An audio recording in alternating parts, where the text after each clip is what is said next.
Size आहे, मस्त size आहे. तर नमस्कार मित्रांनो, हे बघा, हे आपण मागवलेत स्पून गल, हे चमचा गल. कारण की मी जे बनवले होते गेल्या वर्षी ते माझे दोन्ही हरवले आणि त्याच्यात काय ते हरवल्यामुळे मला शिवडे लागायचे बंद झाले. ह्या वर्षी मी मागवलेला एक भोपाली स्पून, तो 35 ग्रामचा होता. त्याच्यावर काय मासे लागत नाही. तर बरेच लोक आता पोरं मासे काढतात म्हणून मी हे आज मागवलेत. तर आता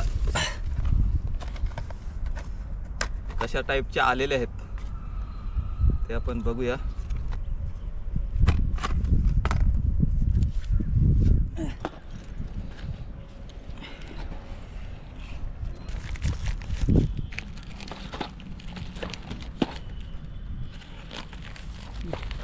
दिसत का ना इकडे, इकडचा बंद होता का?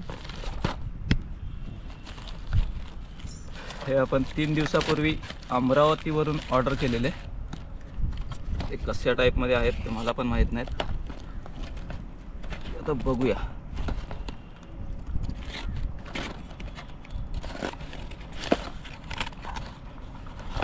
हो, हा जसिका चमच्यापासून बनलेत आणि ब्रेड लाईन आहे. सोनीसाठी मागवले आपण बेट फिशिंगची. पहिले आपण चमचे बघूया. हे सगळे आपले चमचे.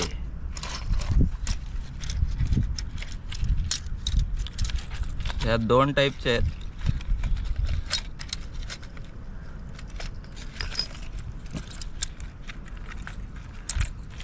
हे बघा, हा एक 18 ग्रामचा आहे आणि हा आहे 25 ग्रामचा. तर आपण हे दोन्ही आता ट्राय करू.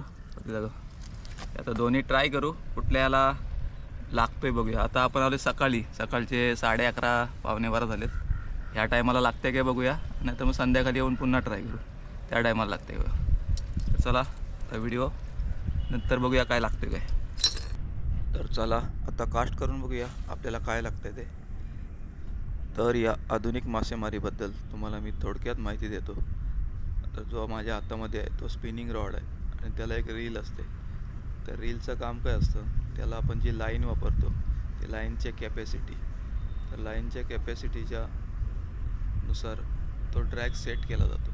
तर ड्रॅगचं काम असं असतं की सपोज मासा 1 kgचा जोर लावतो आहे, तर तो जर आपण ड्रॅग 1 kgवर सेट ठेवला तर मासा त्या लाईनने खेचला जाईल. आणि जर माशाने 1 kgच्या वरती जर जोर लावला तर त्या रीलमधून आपोआप लाईन सुटली जाते. असं ह्या आधुनिक रॉडचं काम असतं आणि त्याच्यामुळे ती लाईन तुटली जात नाही आणि मासा पण आपला जात नाही. तर हा स्पिनिंगचा प्रकार आहे. स्पिनिंगला तर खूप पेशन्स लागतात. तर आम्ही आता नदीवरतीच मासे पकडतो. हा चमच्या गलाचा फक्त शिवडे काढण्यासाठीच वापर होतो. आता बरेच वेळा येतो आणि आम्ही जातो. आता आज जे चमचे मागवले त्याच्यावर काय भेटते काय बघूया आपल्याला. तर मध्ये मी जो स्पून वापरायचो त्याच्यावर तर काय भेटतच नव्हतं आणि त्याच्या गेल्या वर्षी मी स्वतः 2 स्पून बनवले होते. ते मी घरचे चमचे वापरले होते आणि ते चमचे पुन्हा मी बाजारात शोधायला गेलो तर ते चमचे मला कुठे भेटलेच नाही. त्याच्यामुळे ते 2 चमचे माझे हरवले, पाण्यामध्ये गेले. आणि त्यानंतर मी नवीन एक स्पून मागवलेला 35 ग्रामचा. त्याच्यावर काय मला मासे लागले नाही. तर बघूया आज आपल्याला ह्या 25 ग्रामच्या स्पूनवरती ॲक्शन तर चांगली वाटते, काय हुक होतं आहे का ते.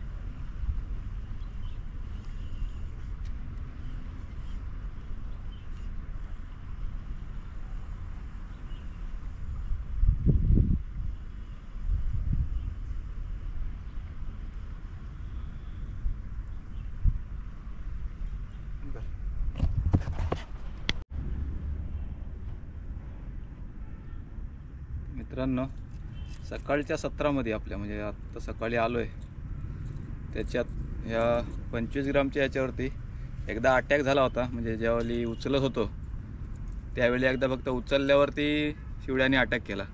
तर आता पुन्हा कास्ट केली एक 10 वेळेला, काहीच नाही लागलं. म्हणून आता आपण हा 18 ग्रामचा आहे तो वापरून बघूया. आता मासा लागल्या किंवा अटॅक झाल्यावरती व्हिडिओ दाखवेन लागल्यावरतीच, कारण की आपले एवढे कास्ट होतात की सगळे कास्ट शूट करायला आपल्या गोप्रोची बॅटरी डाऊन होऊन जाईल. तर ठीक आहे, 18 ग्रामचा आहे. आता हा ट्राय करतो. थांब राहते.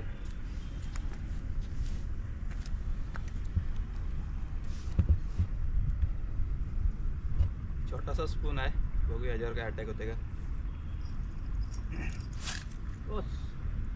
बोलायच्या नादामध्ये मी रीलचा बेलाम ओपन करायचं विसरून गेलो, त्याच्यामुळे स्पून हा झटका मारला. आणि जेव्हा आम्ही समुद्रावरती फिशिंगला जातो त्यावेळी आम्ही स्पिनिंग कधीच करत नाही, कारण की जिथे जातो त्या स्पॉटची आम्हाला तेवढी माहिती नसते, त्या स्पॉटला किती दगडं वगैरे असतात. कारण की ज्यावेळी आपण स्पिनिंग करतो त्यावेळी लोअर्स अटकण्याचे चान्सेस भरपूर असतात. आणि तिकडच्या समुद्रावरच्या स्पिनिंगचा पेशन्स आम्हाला अजिबात नाही आहे. म्हणजे लोक 2-2, 3-3 तास कास्ट करून स्पिनिंग करत असतात. त्यावेळी त्यांना काही लागलं नाही तरी पण त्यांना आनंद असतो स्पिनिंगचा, आणि त्यांना अंदाज पण येतो. आणि आम्हाला त्यातलं ज्ञान नसल्यामुळे आम्ही स्पिनिंग करत नाही, आम्ही फक्त बेट फिशिंग करतो. म्हणजे कसं रॉड आणि बेट फिशिंगमध्ये पण ते ॲक्शन थोडी वेगळी वाटते, आपल्याला अंदाज नाही आहे काय लागेल काय असं वाटत नाही. आपण यूट्यूबच्या व्हिडिओ बघतो त्याच्यात तर लागलेले आहेत या माझ्या स्पूनवरती.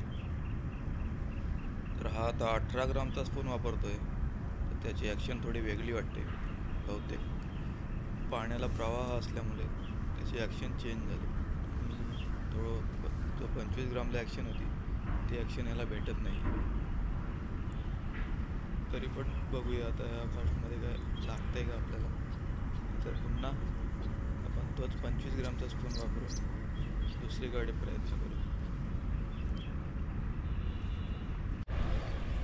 एक शिवडा हुक झालेला आहे मित्रांनो. आम्ही 25 ग्रामचा स्पून वापरला आणि स्पॉट चेंज केला आणि पहिल्याच कास्टमध्ये आम्हाला शिवडा हुक झालेला आहे.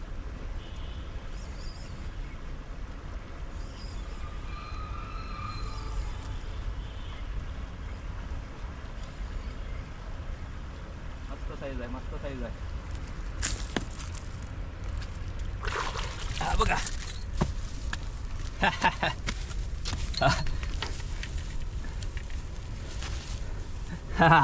मित्रांनो हा बघा मस्त साईजचा शिवडा. आणि आज आपण जे गल मागवलेत हे बघा, हा 25 ग्रामचा हुक. आणि जिकडून मागवला आहे तिथून आपलं काम सक्सेस झालेलं आहे आणि ह्याचीच आपण वाट बघत होतो. आणि हा आपला मस्त साईजचा शिवडा. चला वरती चला. कामच झालं पेट.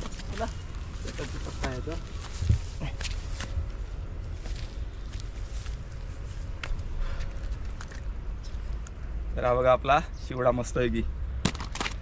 हा 25. तर आपण जे चमचे मागवलेत त्याचा रिव्ह्यू 1 नंबर आहे. हा 25 ग्रामचा चमचा आणि ह्याचीच वाट बघत होतो. बनवायला काय भेटला नाही पण आपण हा मागवला आणि आजच आला आहे दुपारी 11 वाजता आणि आपण 12 वाजता आपल्याला मासा लागलेला आहे. तर आपली मेहनत आणि पैसा वसूल आहे.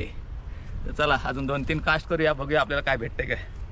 नंतर तर मित्रांनो अशा तऱ्हेने आमची रॉड फिशिंग करून झालेली आहे. आणि जे चमचे आपण मागवले होते त्याच्यावरतीच होतो, बहुतेक त्याच्यावरतीच लागणार होते. 25 ग्रामच्या स्पूनवरती आपल्याला आज हा शिवडा भेटलेला आहे. आणि तुम्ही पण रॉड फिशिंग करत असाल आणि तुम्हाला पण जर शिवडे लागत नसतील तर डिस्क्रिप्शनमध्ये नंबर देतो, त्यांच्याकडून मागवा. मी पण 2 दिवसापूर्वी ऑर्डर केलेली, स्पीड पोस्टने मला 2 दिवसात घरपोच भेटलेले आहेत. तर चला व्हिडिओ आवडला असेल तर नक्की लाईक करा आणि चॅनलवर नवीन असाल तर चॅनलला सबस्क्राईब केल्याशिवाय जाऊ नका. धन्यवाद. भेटूया पुन्हा अशाच एका नवीन व्हिडिओमध्ये. चला.